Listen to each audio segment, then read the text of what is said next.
현대판 요배 고난을 겪으신 김상호 장로님은 그러나 그 고난 덕에 천국과 지옥이 실제한다는 것을 몸소 경험하셨는데요. 그 드라마 같은 이야기 전해드립니다. 깡통을 차고 빌어먹어도 지옥만은 가지 마세요. 내 고향 충북 보은군 속리산면 구병리는 19세기 중엽부터 정감록을 신봉하는 자들이 모여 형성된 마을이다. 정감록은 조선시대 민간에 널리 유포된 예언서다. 구병리는 정감록이 말하는 한국의 환란 중 피난처 10곳 가운데 하나다. 해발 500m의 산중턱에 자리 잡아 물 맑고 공기 좋은 이곳은 100세 이상 장수하는 이들이 많아 장수마을로도 유명하다. 또한 산천이 수려해 충북의 알프스라고도 불린다. 내 아버지는 이곳 서당에서 한문과 예법, 제사법 등을 가르치신 선생님인데 정작 자식인 내게는 글을 가르쳐주지 않았다. 나는 부모님이 지극한 정성을 들인 끝에 환갑이 되어서야 얻은 4대 독자였다. 어렵게 얻은 귀한 아들이 글을 배우지 못하게 한 것은 아버지의 믿음 때문이었다. 그때는 일제강점기였고 이런 난세에 아들이 글을 배우면 제명에 살지 못한다는 아버지의 종교적 확신 때문이었으리라. 내 비록 세상 지식과 학문은 없지만 예수 그리스도 한 분만을 아는 지식에는 소홀함이 없음을 고백할 수 있다. 나는 구병리 산속 마을에서 태어나 그곳에서 결혼했다. 상대는 산 위에 사는 유옥선이라는 아가씨였다. 키는 작지만 유머 감각이 있고 성격이 쾌활했다. 그녀는 내가 21살 때 19 나이로 시집왔다. 동네 사람 모두가 우리 결혼을 축하해 주었고 그날은 동네 잔치로 떠들썩했다. 내가 결혼할 당시 마을에는 70호 정도가 살았는데 우리 마을은 산간지방이라 논농사 짓기가 어려워 산에 가서 땅을 고르고 나무를 태워 불을 놓은 뒤 감자나 옥수수를 심어 먹고 살았다. 쌀은 구경하려야 할 수 없었던 시절, 내가 태어나서 결혼하고 나서도 이 마을에 예수 믿는 이는 한 명도 없었다. 마을 사람들은 하나같이 산제당에 절을 하고 산신을 섬기며 살았다. 그런 속에서도 하나님은 나를 향해 구원의 손길을 준비하고 계셨던 것이다. 예수를 믿기 전 나는 술을 무척 좋아했다. 술 한 마를 지고 가라면 못 가도 마시고 가라면 갈 수 있었다. 술을 좋아하다 보니 싸움판에는 꼭 내가 끼어 있었다. 술 다음으로 내가 좋아하는 것이 바로 노름이었다.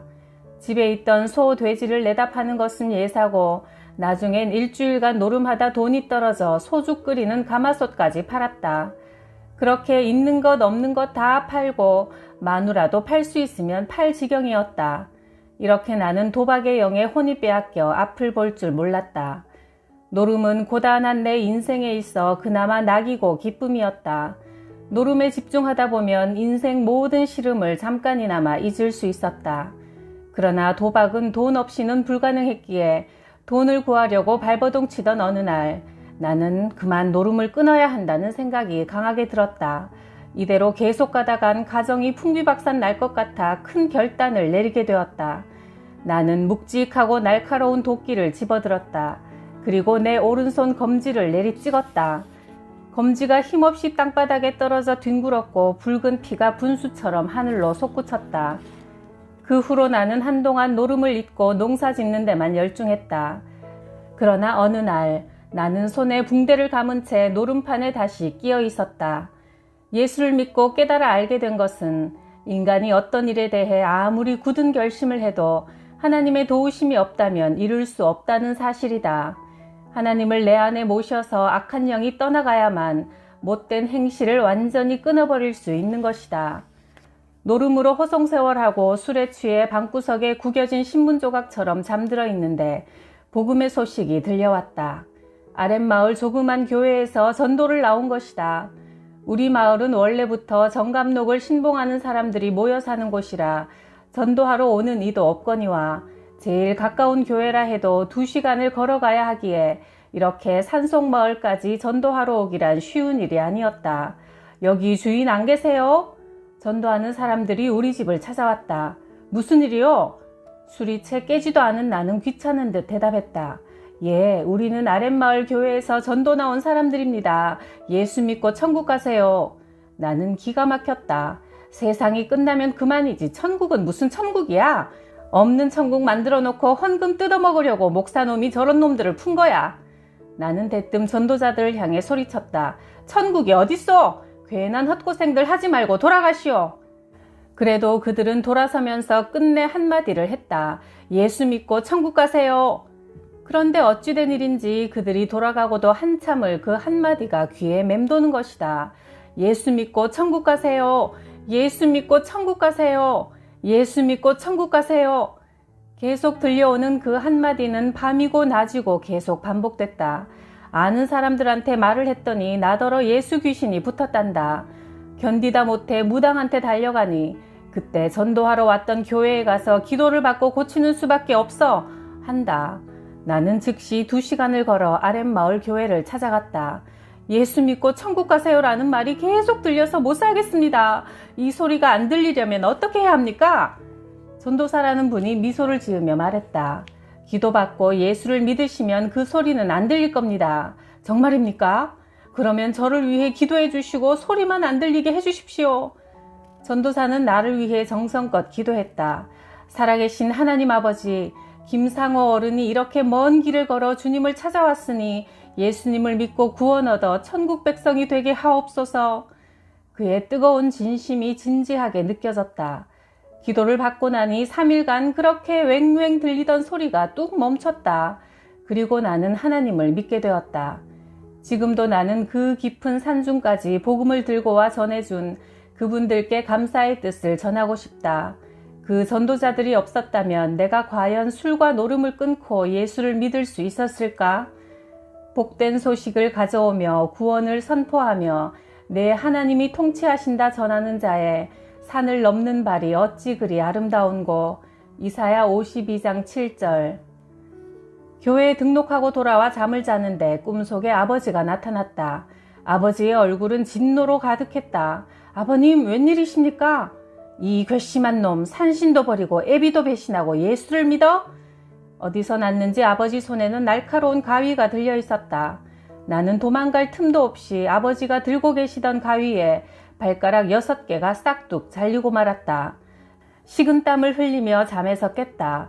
비록 꿈이었지만 내게 심상치 않은 일이 생길 거란 느낌을 지울 수 없었다. 발가락은 자손을 상징한다 했거늘 행여 우리 아이들에게 무슨 일이 생기는 건 아니겠지?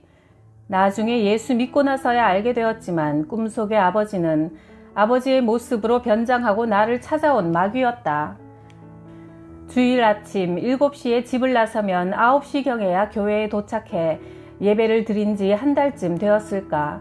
13살인 큰딸 양옥이가 갑자기 다리가 아프다고 했다. 침 잘 놓는다는 사람을 찾아가 침을 맞아도 소용없었다. 그렇게 며칠을 근심으로 보내던 차에 양옥이가 이상한 말을 했다. 아버지, 나 이제 죽을 거예요. 하나님이 나를 부르세요. 엄마, 아랫마을 교회 전도사님을 불러 저를 위해 예배를 드려주면 좋겠어요. 그때 나는 이것이 더 이상 인간의 힘으로 어찌할 수 없는 일임을 직감했다. 그리고 십리 밖에 있는 교회까지 한달음에 달려갔다. 전도사님, 큰일 났습니다. 제 딸 양옥이가 숨이 넘어가고 있습니다. 전도사님이 오셔서 임종 예배를 드려주면 좋겠답니다. 전도사님은 일이 심상치 않음을 직감했는지 성경을 집어들고 나를 따라 구병리로 뛰었다. 집으로 헐레벌떡 뛰어가고 있는데 갑자기 얼마 전 꿈이 생각났다. 아버지가 내 발가락 6개를 자르시더니 설마 이것이 시작인가? 정말 산신령이 노했단 말인가? 머릿속이 별의별 생각으로 혼란스러웠고 어느새 발은 집 앞을 들어서고 있었다. 예배가 시작되자 전도사님은 환상이 보인다고 했다. 새하얀 옷을 입은 천사들이 딸아이에게 자신들과 같은 옷을 입혀 하늘로 데리고 올라간다는 것이다. 잠든 딸의 모습이 어찌나 평화로운지 천사의 얼굴이 바로 이렇지 싶었다. 그렇게 첫 딸을 천국으로 보냈다. 옛날 충청도 지역에선 애들이 죽으면 매장하는 대신 돌무덤을 만들었다. 딸의 시신을 지게에 싣고 돌무덤을 만들러 가는 길, 끝없이 흘러내리는 눈물을 어찌할 바 몰랐다. 손수 돌무덤을 만들고 그 앞에 무릎을 꿇고 눈물로 기도드렸다. 하나님, 우리 딸의 영혼을 불쌍히 여겨 주옵소서. 내 아직 신앙이 깊지 못하여 하나님의 깊은 뜻을 다 헤아릴 수 없사오나 여기에도 분명 하나님의 섭리가 있으리라 봅니다. 내 딸의 영혼을 받으시고 천국에서 다시 만나게 하옵소서. 이렇게 첫 딸의 장례를 치렀는데 한 달 후 둘째 딸에게도 똑같은 일이 벌어졌다. 나는 정신을 차릴 수 없었다. 그때는 내 눈에도 천사가 보였다. 천사들이 딸에게 흰옷을 입혀주었고 먼저 하늘나라로 간 언니가 동생의 이름을 부르고 있었다. 여기 정말 좋아. 아픔도 슬픔도 없는 나라야. 정말? 그렇다니까 빨리 와. 너무 좋은 나라야. 그리고 둘째 딸도 3일을 앓다 죽고 말았다. 딸을 산에다 묻고는 딸의 영혼을 하나님께 부탁했다. 교회 나간 지 3개월이 되었을 때 셋째 딸에게 열이 펄펄 끓었다. 아이는 아무것도 먹지 못하고 3일을 앓더니 천국으로 가고 말았다. 교회 나간 지 4개월이 되었을 때 넷째 딸도 3일을 앓다 가버렸고 그 후 다섯째 딸도 똑같이 잃고 말았다. 딸 5을 보내고 2 아들만 남겨졌을 때다. 첫째 아들은 살아서 지금 목회를 잘 하고 있지만 둘째 아들은 병에 걸렸다. 정신이 혼미해졌다. 나는 산에 올라가 하나님께 죽을 힘을 다해 기도드렸다. 하나님, 내 아들 좀 살려주세요. 제가 4대 독자 아닙니까? 딸 5이 죽었는데 아들마저 데려가시면 저는 어떻게 합니까? 차라리 아들을 살려주시고 내 영혼을 걷어가소서. 나는 그날 밤을 마지막이라 생각하고 혼신의 힘을 다해 기도한 뒤 집으로 돌아왔다. 그런데 집 마루에 뭔가가 흰 보자기에 씌어져 있었다. 여보, 이게 뭐요? 어젯밤에 갑자기 가버렸어요.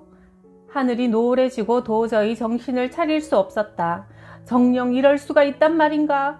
예수 믿으면 복 받는다고 예수쟁이들이 그러지 않았던가? 딸 5의 아들까지 보냈으니 정말 하나님이 존재하긴 하는 건가? 내 살점보다 귀한 6 자식들을 데려가시니 나는 어떻게 살란 말인가? 나는 배신감과 분노에 흰 보자기를 걷어제치고 죽은 아들을 향해 울부짖었다. 훗날 내 아내는 그때의 내 모습을 떠올리며 꼭 미친 사람 같았다고 얘기했다. 산에 아들의 무덤을 만들고 통곡하던 나는 결국 기절하고 말았다. 말하기 좋아하는 동네 사람들은 이구동성으로 떠들어댔다. 자네 소식 들었나? 아, 글쎄 김상원의 말이야. 야소교 믿다가 쫄딱 망한 거. 우리 동네 산신을 배신하고 서양 종교 믿다가 애들 6이 죽었지 뭔가. 산신령이 노하신 게지. 우리도 잘못하다 김상원의 꼴 나는 거 아니여? 그러게 지극정성으로 섬겨야지 어디 무서워서 살겠나?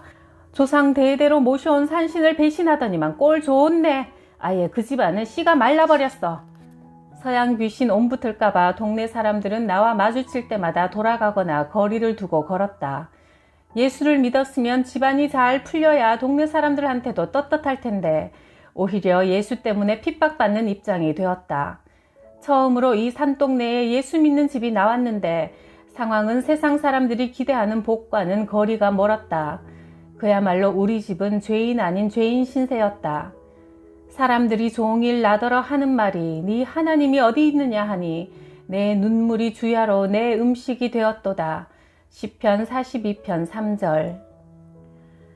나는 예수를 믿고 1년 만에 6 자녀가 죽는 고통을 체험했고 구약 성경의 욥은 10자녀가 죽었다. 어찌 내가 당하는 이 환난을 욥에 비할 수 있겠냐마는 하나님께서 딸 5을 데려가시고 이제 아들마저 부르셨을 때 이미 나는 제정신이 아니었다.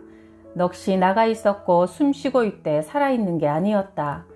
언젠가 나는 사랑하는 자녀가 교통사고를 당해 병원 앞에서 실성하다시피 한 어떤 엄마를 본 적 있다. 그런데 나는 이런 상황을 1년 동안 6번이나 겪었으니 그 고통이 어떠했겠는가. 교회에서도 뭐라 내게 설명해 줄 수 없었고 가족, 친지, 동네 사람들은 대놓고 미친놈이라 욕했으며 예수 믿으면 저렇게 망한다는 샘플이 되고 만 것이다. 나 역시 예수 믿은 지 얼마 안 되는 초신자 때라 사방에서 불어닥치는 이 환난의 폭풍을 어떻게 감당해야 할지 몰랐다. 인간의 힘으로는 버텨낼 수 없는 한계에 이르러 아들의 무덤 앞에서 통곡하다가 기절한 내게 또 다른 세계가 열렸다. 나는 평소에 이승과 저승 사이는 먼 줄만 알았고 결코 나와는 상관없는 세계라 여기고 살았다. 전도자들이 예수 믿고 천국 가세요 말할 때 그것을 심각하게 받아들여 사후 세계에 대해 두려움을 가지고 전도자들의 말을 경청하는 사람은 얼마나 될까? 대부분 롯의 사위가 그랬던 것처럼 농담으로 받아들이고 너나 믿어라 한다. 나 또한 교회의 전도사님이 설교 중에 천국과 지옥에 대해 말씀을 전하셔도 피부에 와닿지 않았던 게 사실이었다. 그러나 내게 하나님은 천국과 지옥이 실제한다는 사실을 아들의 무덤 앞에서 보여주셨다. 내 개인적 영적 체험을 통해 한 사람이라도 예수 그리스도께 돌아와 구원받을 수 있기를 바란다. 내 나이 이제 90을 향해 달려가고 있으니 이 생의 삶도 그리 길지 않으리라 본다. 아들의 무덤 앞에서 기절한 후 다른 세계가 내 눈앞에 열렸다. 눈앞에 낡은 초가집 한 채가 나타나고 내가 어느새 그 마루에 앉아있는 게 아닌가. 머리끝부터 발끝까지 떨려오기 시작해 걷잡을 수 없는 상태에까지 이르는 순간 대문이 삐거덕 열리며 영화에서나 보던 마귀가 셋씩이나 나타난 것이다. 얼굴은 사람의 모습이나 몸은 쑥검댕이처럼 새까맣고 지저분한 머리카락은 땅에까지 질질 끌리고 있었다. 그중 한 놈이 누런 공책을 뒤적이며 대뜸 내 이름을 부르는 것이다. 김상호! 오늘 네가 죽은 날이야. 뭐라고요? 내가 죽다니요? 제가 언제 죽었습니까? 지금 이렇게 살아있는데요. 이놈아, 아까 네 아들 무덤가에서 통곡하다 숨이 끊어져 여기 오지 않았느냐? 아닙니다. 네, 비록 예수 믿은 지 얼마 되지 않았지만 예수 믿으면 죄악 가운데 구원해 주신다고 들었습니다. 예수님 때문에 6남매를 잃었어도 내 신앙만은 변절치 않았으니 나는 천국에 가야 할 사람이고 거기서 제 아이들을 다시 만나야 합니다. 그러자 두 번째 마귀가 도깨비 방망이로 나를 내리쳤다. 그 무서운 쇠방망이가 하늘 높이 솟으며 나를 향해 날아올 때 나는 반사적으로 젖먹던 힘을 다해 주여! 한마디를 부르짖었다. 이 소리는 내가 이승에서 기도할 때 또 위급한 상황을 맞았을 때 하는 제일 짧은 형태의 기도였다. 내가 외친 주여 소리는 천지를 울렸고 흉악한 마귀들도 뒤로 나자빠졌다. 하늘에 계신 하나님께서 내 목소리를 들으셨으리라. 태산이 떠나갈 듯한 주여 한마디가 울림과 동시에 내 앞에 큰 산 하나가 나타났고 어떤 위험 있는 분이 큰 소리로 김상호를 데리고 가지 말고 그 윗집에 사는 여자를 데려가라 하고 말했다.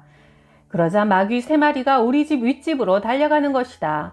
마귀들끼리 하는 소리가 들렸다. 너 죽은 놈 주소 확인하고 데려오는 일을 1000년도 넘게 하지 않았느냐? 다시는 이런 실수가 있어서는 안 돼. 대장님, 제 실수가 아닙니다. 김상호의 주소와 그 윗집 주소가 똑같습니다. 그래서 이런 일이 생긴 겁니다. 우리가 실수해서 사람을 잘못 데리고 왔으니 하늘에서 들려온 음성대로 김상원의 윗집 여자네 집으로 즉시 달려가야 한다. 이 말이 떨어지기 무섭게 마귀 3놈은 번개처럼 윗집으로 날아갔다. 그 모습을 보고 있는 것만으로 온몸이 전기에 감전된 듯 찌르르 떨려왔다. 그 집에는 여자 하나가 오랫동안 병으로 앓다가 수명이 다해가고 있었다. 그 여자는 생전 보지도 듣지도 못한 지옥 사자를 보고는 온몸을 바르르 떨며 두 손을 모아 싹싹 비는 것이다. 그렇다고 마귀들이 용서해 줄 것 같지는 않았다. 첫 번째 마귀가 새꼬챙이 달린 신발로 병들어 파리한 여자의 목을 짓눌러 버리자 그녀는 숨이 넘어갈 듯 드르럭 드르럭 한다. 그런 고통이 계속되다가 그녀 안에서 새까만 사람 하나가 톡 하고 밖으로 빠져나왔다. 그녀의 영혼이라는 생각이 들었다. 마귀들은 서둘러 쇠사슬로 그 여자의 손을 묶더니 질질 끌고 갔다. 그녀는 안 끌려가려고 발악했지만 때는 이미 늦은 것이다. 사람이 한 번 죽는 것은 정해진 일이요. 죽은 후에는 심판이 있다는 히브리서 9장 27절 말씀을 그때처럼 실감나게 느껴보기는 처음이었다. 그 여자는 결국 마귀 3마리에게 끌려오더니 끝도 없는 낭떠러지 및 영원히 타오르는 불길을 보게 됐다. 그때 그녀의 애절한 소리가 들려왔다. 나는 왜 이 세상에 살 때 예수를 영접하지 못했나? 전도자들이 우리 동네까지 와서 예수 믿으라고 외쳤건만 왜 나는 그 소리를 듣지 못했나? 내가 어떻게 저 영원한 유황불 속에서 살 수 있단 말인가? 그러나 이제와 후회해도 소용없었다. 그중 제일 힘센 마귀가 벼랑 위에서 그녀를 향해 발길질을 했다. 그녀가 지르는 비명소리를 나는 차마 들을 수 없어 귀를 막아버렸다. 너희가 마땅히 두려워해야 할 자를 내가 너희에게 보이리니 죽은 후에 지옥에 던져 넣는 권세 있는 분을 두려워하라. 내가 참으로 너희에게 말하노니 그분을 두려워하라. 누가복음 12장 5절 말씀. 우리 한국 종교의 뿌리는 수천 년 동안 내려오는 무속이었다. 150년 전 한국 땅에 선교사가 오기 전까지는 동네 어귀에 장승을 세워놓고 오가며 복을 빌었고, 또 오래된 나무와 돌들, 해와 달과 별에게 엎드렸고, 어부들은 바다의 용왕을 숭배했다.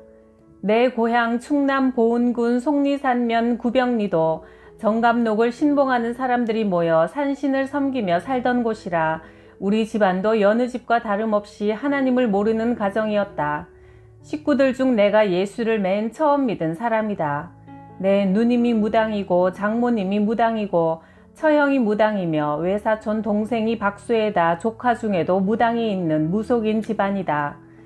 제일 가까운 교회가 걸어 2시간 거리인 아랫마을에 있으니 나는 동네 사람들이 잘 찾지 않는 마을 공동묘지를 기도처로 삼고 밤이면 공동묘지를 찾아가 하나님께 부르짖었다.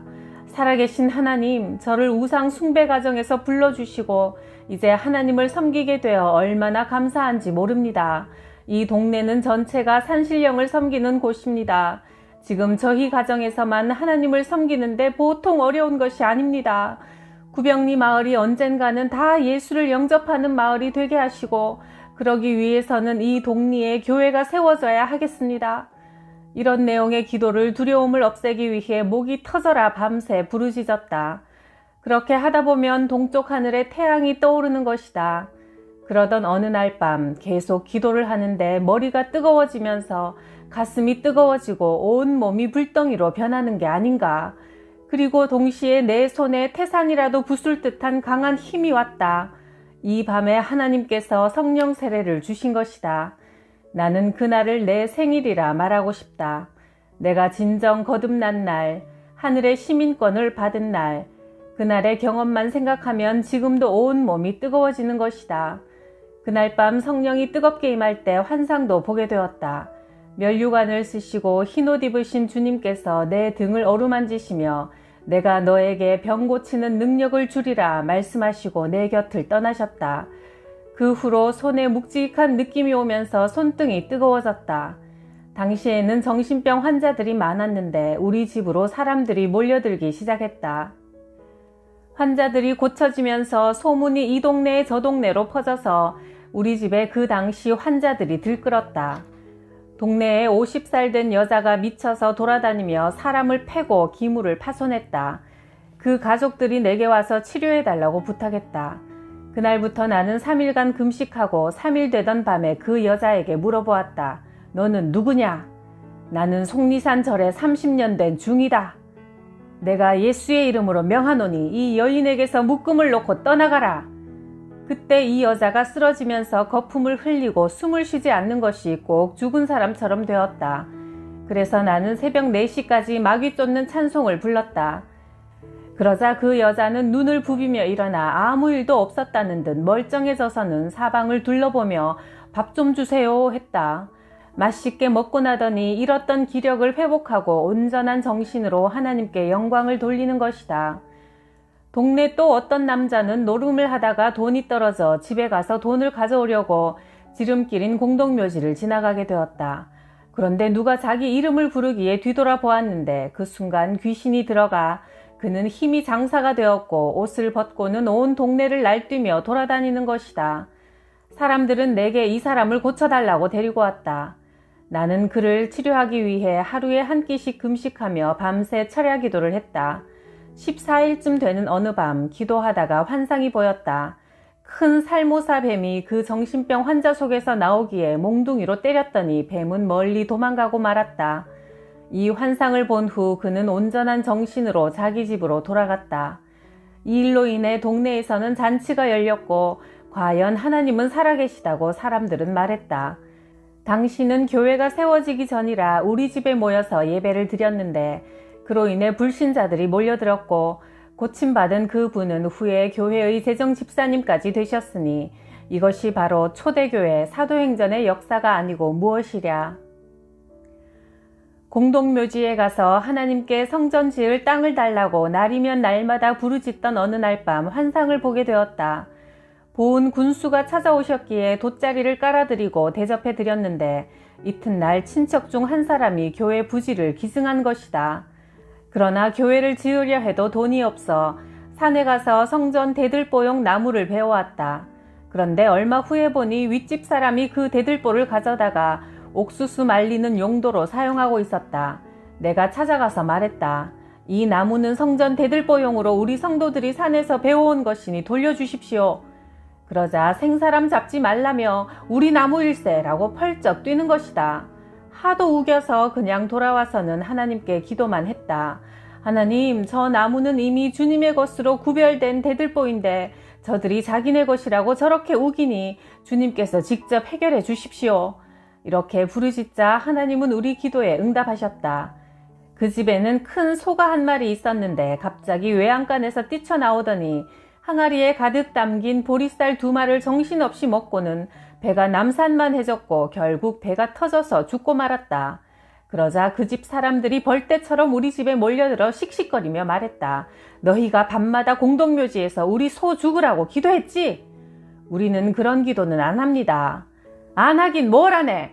그렇지 않고서야 멀쩡하던 소가 저렇게 죽어 갑자기 나자빠질 리가 있어? 말도 안 되는 생트집으로 우리 가족을 위협했다. 그 위급한 상황 속에서도 내가 말했다. 그 나무를 돌려주십시오. 그 나무는 당신 것이 아니오. 그러자 그들은 대문을 발로 차고 나가더니 조금 후에 동네 사람들과 소 주인의 동생이 술을 잔뜩 마시고 손에는 낫을 들고 휘두르면서 나타났다. 김상호 나와라. 예수쟁이 죽여버리겠다. 막다른 골목 절박한 순간 나는 기도했다. 주님 어떻게 해야 합니까? 두려워하지 마라. 내가 너와 함께하니 담대하라.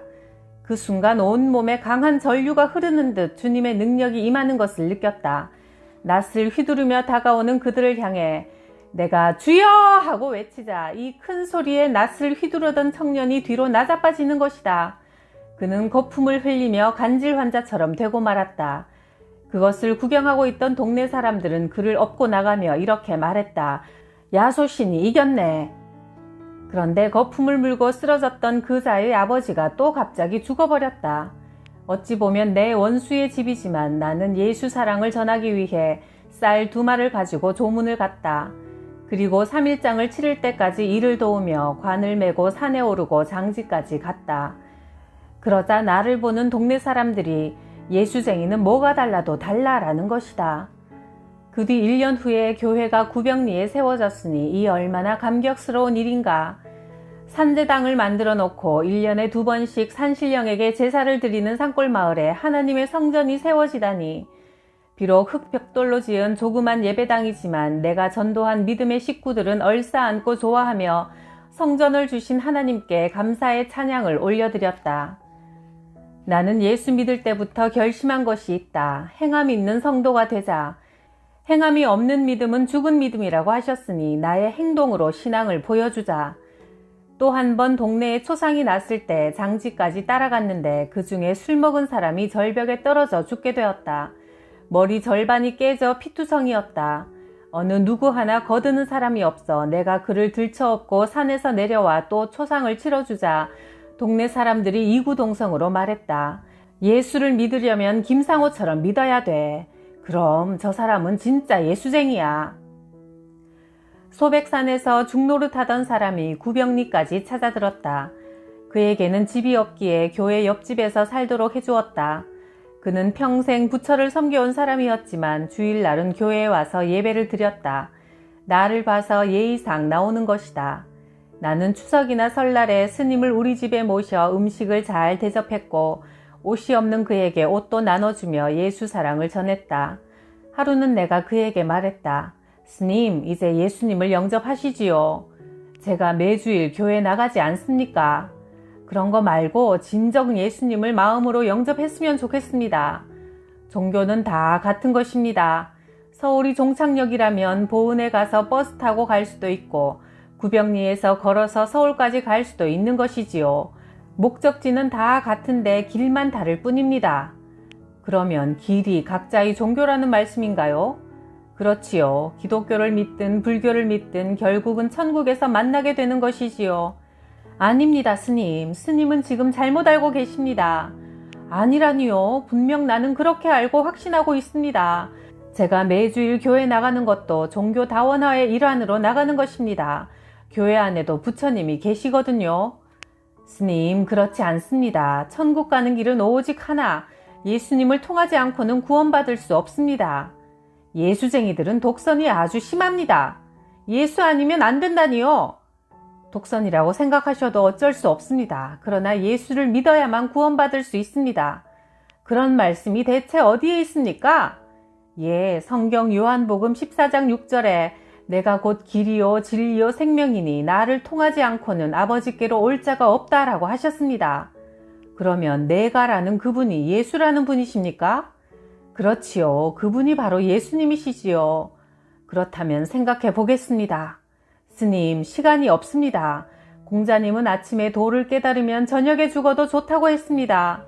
참 진리를 깨달았다면 시간을 지체하지 않고 받아들여야 한다는 말입니다. 스님, 연세도 있으시니 언제 하나님이 부르실지 모릅니다. 그럼 제가 곧 죽을 것 같습니까? 그것은 누구도 장담할 수 없지요. 그러면 내가 어떻게 하면 됩니까? 지금 예수 그리스도를 내 인생의 주인으로 영접하셔야 합니다. 그럼 그 다음은 어떻게 되는 겁니까? 나의 구주로 예수님을 영접하시면 그분은 스님 마음속에 오셔서 영원히 거하시게 됩니다. 내가 너희에게 영생을 주노니 영원히 멸망치 아니할 것이요 또 저희를 내 손에서 빼앗을 자가 없느니라고 요한복음 10장 28절에서 말씀하셨습니다. 그것이 정말입니까? 무엇인지 모르지만 지금 내 마음이 뭉클하면서 변화를 느끼고 있습니다. 왜 그렇지요? 지금 주님께서 스님 마음속으로 찾아오셨기 때문입니다. 그럴 수가 있는 것입니까? 그럼요. 그분은 살아계신 하나님이시니까요. 그리하여 그 스님은 예수를 영접하여 10년간 이곳에 머물다가 주님 품에 안기게 되었다. 무당 장모님이 우리 집에 머물고 계실 때였다. 어머님, 예수 믿고 천국 가세요. 자네나 잘 믿게. 나는 내가 믿는 신이 있어. 그 신은 참 신이 아닙니다. 여보게, 신을 바꾸면 내게 큰 환란이 오고 귀신이 해코지를 한단 말이야. 말처럼 그게 쉬운 일이 아니야. 장모님의 생사가 달린 문제입니다. 이 세상만 있는 것이 아니라 죽음 후의 세상도 존재하는데 예수를 믿지 않으면 영원한 지옥불에 고통당합니다. 죽은 후에 무슨 심판이 있어? 이 세상이 끝이지. 내가 아무리 설득해도 장모님은 콧방귀도 안 뀌는 것이다. 지금 우리 집에 머무는 것은 하나님께서 내게 전도하라는 기회로 주신 것인데 어떻게 해야 할까? 고민하다가 나는 금식 기도를 하기로 했다. 어머니가 예수 믿는다고 하실 때까지 저는 물도 안 마시고 밥도 안 먹겠습니다. 뭐라고? 자네 왜 그러나? 종교는 자유라고 내 여러 번 말하지 않았나? 괜한 고집 부리지 말고 밥 먹고 농사를 지어야지. 그게 무슨 말인가?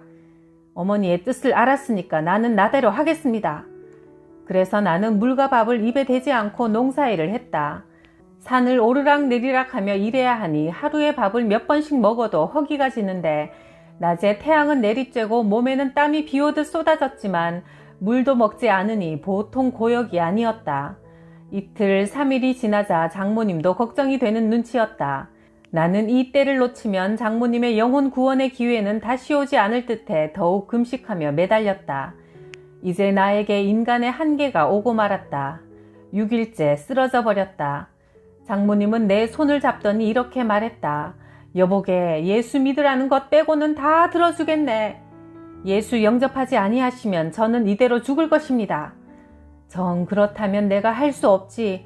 이러다간 하나밖에 없는 사위가 죽을 테니 지금까지 내가 섬겨오던 모든 신을 버리고 나도 이제부터 자네 따라 예수 신을 섬기겠네. 정말이십니까, 장모님? 순간 가슴속에 뜨거운 눈물이 흐르는 게 느껴졌다. 이렇게 해서 나는 금식기도 6일 만에 무당으로 잔뼈가 굵은 장모님을 하나님께로 인도했다. 할렐루야. 한 영혼을 마귀 나라에서 빛의 나라로 데려오기 위해 생명 건 기도를 할 때 하나님께서 반드시 응답하신다. 나는 농사를 지으면 첫 열매는 무조건 하나님께 드렸다. 옥수수 농사를 지을 때였다. 큰아들이 동생과 함께 옥수수를 따서 구워 먹은 것을 알게 됐다. 옥수수 구워 먹었냐? 옥수수는 본 적도 없고 밭에 가지도 않았습니다. 나는 고민하기 시작했다. 어떻게 해야 할 것인가? 그까짓 옥수수 몇 개 구워 먹은 것 가지고 아이에게 뭐라 말하는 것은 좀 심하지 않은가? 그냥 지나갈까? 하는 생각도 마음 한쪽에 있었지만 아직 첫 열매를 하나님께 드리지도 않은 상태에서 옥수수를 따서 구워 먹은 것은 도저히 용서가 되지 않았다. 이 일을 그냥 놔둔다면 내 아들을 하나님을 업신여기고 제물로 쓸 고기를 먼저 먹어버린 엘리 제사장의 아들 홈리와 비느하스처럼 만드는 결과를 가져오게 된다. 결코 내 아들을 그렇게 만들고 싶지 않았다. 나는 마음이 몹시 아팠지만 아들을 골방으로 끌고 가서 매질했다. 다른 것에 대해서는 용납할 수 있지만 하나님에 대한 것은 일치의 양보도 있을 수 없었다. 아들은 온몸이 퉁퉁 부어 이틀이나 학교를 쉬어야 했다. 아들을 때리고 나도 마음이 아파 이틀간이나 농사일을 손 놓고 아들의 영혼을 위해 기도했고 그 아들은 마침내 목사가 되어 목회를 잘 하고 있다.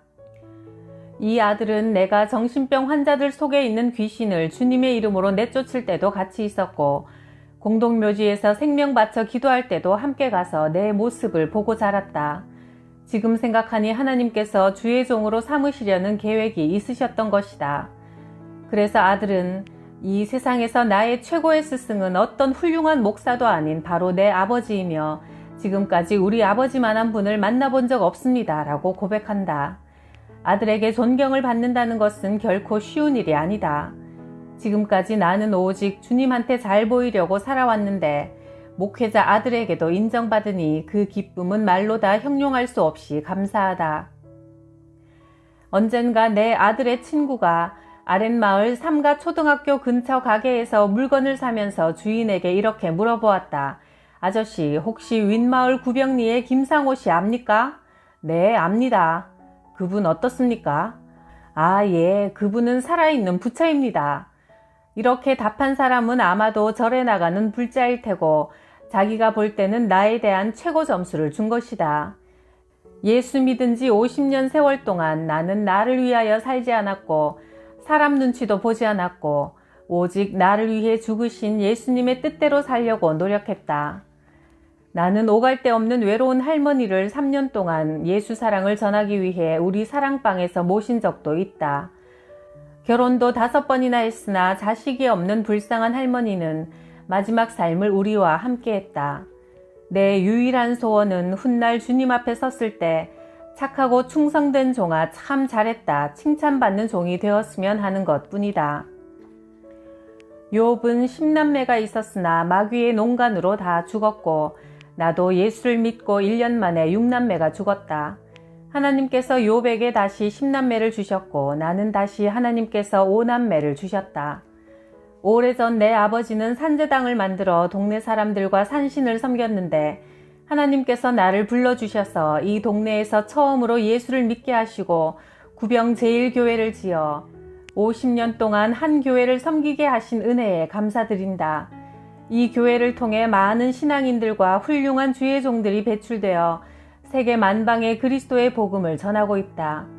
처음 내가 예수 믿을 때는 동네 사람 대부분이 산신을 섬겼지만 이제는 80%가 교회에 나온다. 구병교회를 찾아와서 하나님께 영광 돌리는 모습을 볼 때 어찌 감사치 않으리요.